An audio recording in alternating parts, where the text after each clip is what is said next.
ఈరోజు దేవుని వాగ్దానం యెషయా గ్రంథం 60వ అధ్యాయం 13వ వచనం. నేను నా పాదస్థలమును మహిమపరచెదను, నేను నా పాదస్థలమును మహిమపరచెదను. నా పరిశుద్ధాలయపు అలంకారము నిమిత్తమై లెబనోను శ్రేష్టమైన దేవదారు వృక్షములను, సరళ వృక్షములను, గొంజి చెట్లను నీ వద్దకు తేబడును. నేను నా పాదస్థలమును మహిమపరచెదను.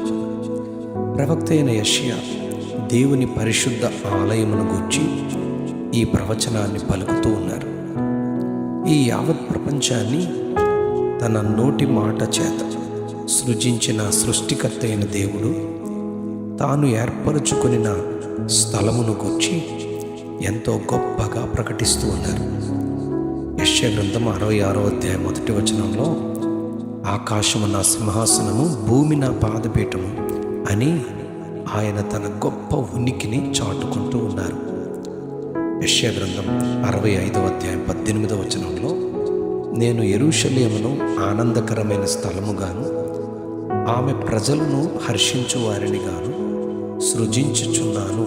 నేనే యెరూషలేమును గూర్చి ఆనందించదను, నా జనులను గూర్చి ప్రహర్షించదను అని దేవుడు తెలియచేస్తూ ఉంటాడు. దేవుని ఆలయాన్ని గూర్చి, అందు నివసించు సేవించు ప్రజలను గూర్చి ఈ వాగ్దానం చేస్తున్నారు దేవుడు.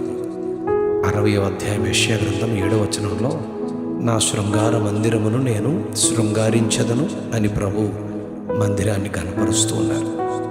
132వ కీర్తన 13వ వచనంలో యెహోవా సియోనును ఏర్పరచుకొని ఉన్నాడు, తనకు నివాస స్థలముగా దానిని కోరుకొని ఉన్నాడు.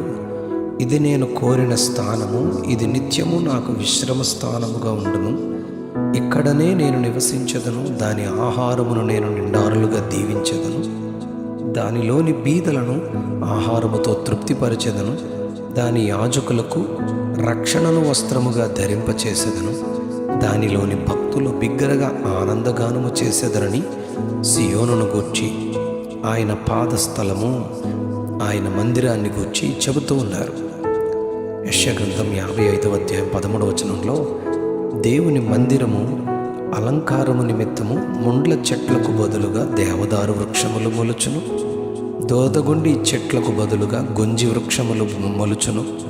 అది యెహోవాకు ఖ్యాతిగాను నిత్య జ్ఞాపక సూచనగాను ఉండునని అందు జీవించు ప్రజల జీవితాలను గురించి దేవుడు చెబుతూ, ముండ్ల చెట్టు వంటి జీవితము దేవదారు అనబడు గొప్ప పేరు గల జీవితముగా, దురదగొండి చెట్లు అనబడిన జీవితం గొంజి అనబడు గొప్ప ఖ్యాతి గల స్థితిగా దేవుడు చేస్తానని, అలాగున ఉంటారని ఆయన ప్రజలను గూర్చి వాగ్దానం చేస్తున్నారు.